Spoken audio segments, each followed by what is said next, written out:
ഇപ്പോൾ സിറ്റിയിൽ ഒരു വലിയ ഭീകരജീവി വന്ന് ഭയങ്കര പ്രശ്നങ്ങൾ ഉണ്ടാക്കിയാണ്. അങ്ങനെ ഇപ്പോൾ ആ ഭീകരജീവിയെ ഒതുക്കാനായി നമ്മുടെ അവെഞ്ചേഴ്സ് ജെറ്റിൽ കയറി അവിടെ വരുന്നു. ഇപ്പോൾ ആ ജെറ്റിൻ്റെ ഉള്ളിലിരിക്കുന്ന നമ്മുടെ ഹൾക്ക് രാവിലെ ഭക്ഷണമൊന്നും കഴിച്ചില്ല. അതുകൊണ്ട് തന്നെ വിശന്നിരിക്കുന്ന ഹൾക്കിനെ ആരെങ്കിലും ഇപ്പോൾ ഇടിക്കണമെന്നും പറഞ്ഞ് ദേഷ്യപ്പെട്ട ആ ജെറ്റിൻ്റെ വാതിലും തകർത്ത് പുറത്തേക്ക് ചാടി അവിടെ നിൽക്കുന്ന ഭീകരജീവിയെ ഹൾക്ക് അറ്റാക്ക് ചെയ്യുകയാണ്. ഹൾക്കിൻ്റെ അടിയെല്ലാം ഏറ്റ് ആ ഭീകരജീവി താഴെ വീണു പോകുന്നു. അങ്ങനെ വീണ് കിടക്കുന്ന ആ ഭീകരജീവിയെ ഹൾക്ക് വീണ്ടും തല്ലുവാനായി പോയതും പെട്ടെന്ന് ആ ഭീകരജീവി കരയുന്നത് കണ്ടതുകൊണ്ടും പിന്നെ ആ ഭീകരജീവിയുടെ ആ ദയനീയമായ മുഖം കണ്ടതുകൊണ്ടും ഹൾക്ക് ആ ഭീകരജീവിയെ തല്ലുന്നില്ല. മാത്രമല്ല ഇപ്പോൾ ആ ഭീകരജീവിയെ അറ്റാക്ക് ചെയ്യുവാനായി അങ്ങോട്ട് നമ്മുടെ ക്യാപ്റ്റൻ അമേരിക്കയും ഹാൾക്കണും ഹോക്കായും ജെറ്റ് ഓടിച്ചുകൊണ്ട് വന്നതും അപ്പോൾ തന്നെ ഹൾക്ക് വേഗം ആ ജെറ്റ് തട്ടിത്തെറിപ്പിച്ച് അവിടുന്ന് ആ ജെറ്റിനെ വേറൊരു സ്ഥലത്തേക്ക് അഥവാ ഒരു കെട്ടിടത്തിൻ്റെ മണ്ടയിൽ കൊണ്ടുപോയി ഇടുകയാണ്.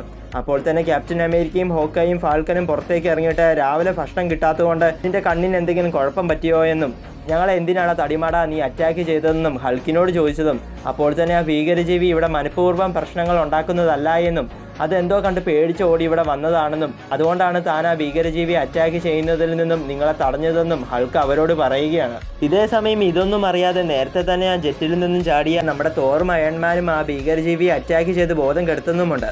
ഇപ്പോൾ ഹൾക്ക് പറഞ്ഞതെല്ലാം കേട്ടതും അപ്പോൾ തന്നെ ഫാൽക്കൺ ഇത്രയും വലിപ്പമുള്ള ആ ഭീകരജീവി എന്ത് കണ്ടിട്ടായിരിക്കും പേടിച്ച് ഇങ്ങോട്ട് ഓടി വന്നതെന്ന് ഹൾക്കിനോട് ചോദിച്ചതും പെട്ടെന്ന് അവരെല്ലാം എന്തോ കണ്ട് ഞെട്ടിപ്പോവുകയാണ്. അതെന്താണെന്ന് വെച്ചാൽ കടലിൽ നിന്നും ഒരു വലിയ തിരമാല ഇപ്പോൾ സിറ്റിയുടെ നേരെ വരികയാണ്. അതിപ്പോൾ ആ സിറ്റിയിൽ വന്ന് വീഴുകയും ചെയ്യുന്നു. അപ്പോൾ തന്നെ ആ സിറ്റിയിൽ നിറയെ വെള്ളം കയറുകയും ചെയ്യുകയാണ്.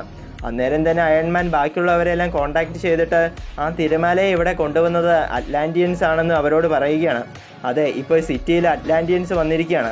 അങ്ങനെ ഇപ്പോൾ അയൺമാൻ അവിടെ നിൽക്കുന്ന അറ്റ്ലാന്റിയൻസിൻ്റെ നേതാവെന്ന് തോന്നിക്കുന്ന ഒരാളോട് നിങ്ങൾ എന്തിനാണ് ഇവിടെ വന്ന് പ്രശ്നം ഉണ്ടാക്കുന്നതെന്ന് ചോദിക്കുകയാണ്. അപ്പോൾ തന്നെ അറ്റ്ലാന്റിയൻസിൻ്റെ നേതാവ് തൻ്റെ പേര് അറ്റുമ എന്നാണെന്നും താനും തൻ്റെ അറ്റ്ലാന്റിയൻസ് ആർമിയും ഇവിടെ വന്നിരിക്കുന്നത് ഈ സിറ്റിയെ കീഴടക്കുവാനാണെന്നും അതിനുശേഷം ബാക്കിയുള്ള സ്ഥലങ്ങളും താൻ കീഴടക്കുമെന്നും അറ്റുമ അയൺമാനോട് പറയുകയാണ്.